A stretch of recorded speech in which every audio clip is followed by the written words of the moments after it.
మీ అందరికీ కూడా ప్రభు అయినటువంటి యేసుక్రీస్తు నామంలో నూతన సంవత్సర శుభాకాంక్షలు తెలియజేస్తున్నాను. ఈ 2026 సంవత్సర వాగ్దానం ఏంటి అంటే, యెహోవా ఉత్తమమైన దానిని మీకును మీ కుటుంబాలకి అనుగ్రహించును గాక. ఆమేన్. పిల్లరా, మరి గత సంవత్సరంలో మన కుటుంబాల్లో లేదా మన జీవితాల్లో ఇటువంటి పరిస్థితులు మంచి చూస్తాం, చెడు చూస్తాం, ఆరోగ్యాన్ని చూస్తాం, బలహీనతలు చూస్తాం. కొన్నిసార్లు దుఃఖించుండొచ్చు, కొన్నిసార్లు సంతోషించుండొచ్చు. అయినప్పటికీ కూడా ఈరోజు ఇంత చక్కగా నూతన సంవత్సరంలో మనం ప్రవేశించామంటే దేవుడు మీ ఎడల చూపిస్తున్నటువంటి ప్రేమ, ఆయన మీ ఎడల కలిగినటువంటి కృప అని నేను నమ్ముతూ ఉన్నాను. ఎందుకంటే చూడండి, ఒక్కసారి ప్రకృతి మనం కానీ గమనించినట్లయితే గత సంవత్సరంలో అనేకమైనటువంటి తుఫాన్లు, వర్షాలు, ఎండలు చాలా ఎక్కువగా ఉన్నప్పుడు ఒక్కొక్కసారి మనకు అనిపిస్తూ ఉంటుంది, ఏంటి భయంకరమైనటువంటి పరిస్థితిలో మనం ఉన్నాం అని. కానీ అవన్నీ దాటుకుని ప్రస్తుతం మనం చూస్తున్నటువంటి సుందరమైనటువంటి ప్రకృతిని కానీ మనం గమనిస్తే మనసు ఉల్లాసంగా సంతోషంగా ఉంటుందో కదా. మన జీవితాలు కూడా అంతే. జీవితం అన్న తర్వాత కొన్నిసార్లు కష్టాలు, సుఖాలు, బాధలు, వేదనలు, దుఃఖాలు, నష్టాలు కలుగుతూ ఉంటాయి. కానీ కృంగిపోకూడదు.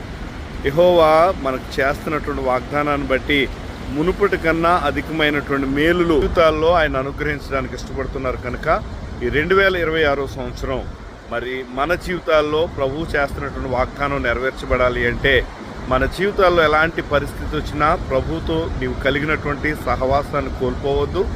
మునుపటి కన్నా అధికమైనటువంటి విశ్వాసంతో, ప్రార్థనతో, దేవునితో చక్కని సంబంధాన్ని, మంచి సహవాసాన్ని కలిగి మన జీవితాలను మనం ప్రారంభించినప్పుడు లేదా కలిగి ఉన్నప్పుడు ఆయన చేసిన ప్రతి వాగ్దానం కూడా మన జీవితంలో నెరవేర్చబడతాది.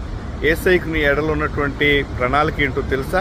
నువ్వు సంతోషంగా, ఆనందంగా నీ కష్టార్జితాన్ని నువ్వు అనుభవిస్తూ నీ కుటుంబంలో నీవు చక్కగా ఆనందంగా బ్రతకాలన్నది యేసయ్య యొక్క చిత్తం, ఆయన యొక్క ఉద్దేశం. అది నెరవేర్చబడాలి అంటే మనం ఆయనకు సమీపంగా ఉండాలి. ఒక తీర్మానం తీసుకుని నూతన సంవత్సరాన్ని, గత సంవత్సరాన్ని విడిచిపెట్టు. 2025 వెళ్ళిపోయింది. గత సంవత్సరంలో జరిగినటువంటి నష్టాలు, కష్టాలు అవి కూడా మర్చిపో, వాటిని కూడా విడిచిపెట్టు. ఈరోజు ఒక తీర్మానం తీసుకో, యేసయ్యా ఈ నూతన సంవత్సరంలో గత కాలంలో నేను చేసినటువంటి పొరపాట్లు చేయకుండా మీతో మంచి సహవాసం చేసి మీతో పాటు కలిసి జీవించే అనుభవాన్ని నేను కోరుకుంటున్నాను. రండి యేసయ్యా, మన ఇద్దరం కలిసి 2026 సంవత్సరం ప్రయాణం చేద్దామని తీర్మానం తీసుకుంటే ప్రభు తాను నీకు చేసినటువంటి వాగ్దానాన్ని నిశ్చయముగా నీ జీవితంలో నెరవేర్చడానికి ఇష్టపడుతున్నారు. అతి కృప పరిశుద్ధాత్ముడి 2026 సంవత్సరంలో ఈ వీడియో చూస్తున్న ప్రతి కుటుంబంలోనూ అనుగ్రహించును గాక. ఆమేన్.